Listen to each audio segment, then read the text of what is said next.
Okay, so the product rule is used for two functions of x multiplied together. So again, some examples like I did for the chain rule. The examples of product rule would be something like x squared sine x. So you've got one function of x there times by another one. Or it might be something like e to the x 5 plus 2x.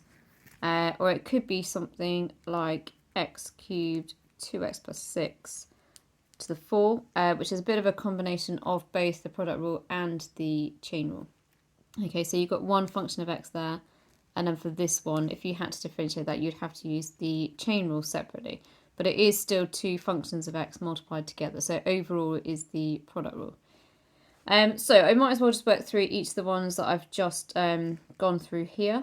So for the product rule, we've got here, these are, like I say, if we start with x squared sine x, you've got two functions of x that multiply together. So you would say, you call one of them u and one of them v. So you would say u, doesn't matter which one is which, so u equals x squared, v equals sine x. So you just differentiate both of those. So you do du by dx equals 2x, and dv by dx is equal to cos x. So then you just multiply those like that, and it doesn't matter which way around you do it because they're going to get added anyway. So I'm going to start with this one just because when we do the quotient rule, you have to start with that one. So therefore you may as well start with this one for the product rule, to be honest.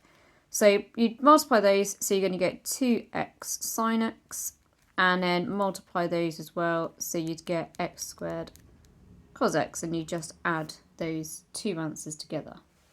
So if we do another one, so we've got e to the x 5 plus 2x.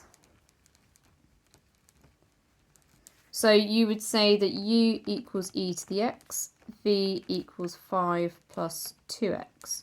So again, differentiate both of those. So when you differentiate e to the x, it stays as e to the x.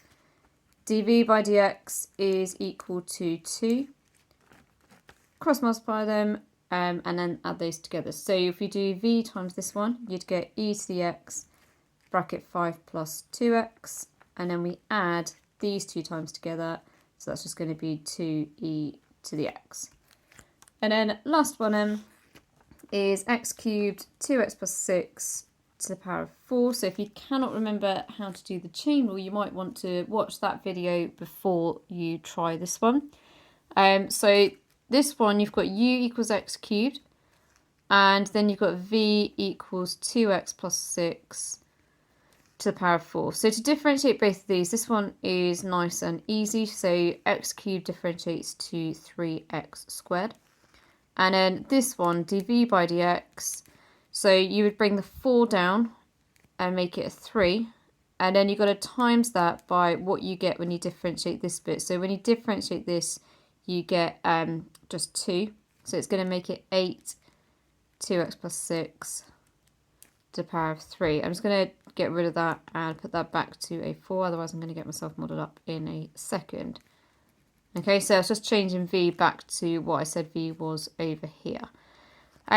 So product rule again, cross multiply them and then add those together. So we've got to do 2x plus 6 to the 4 times 3x squared.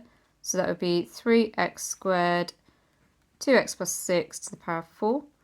And then you're going to add these two multiplied together. So that would be 8x cubed, 2x plus 6 to the power of 3.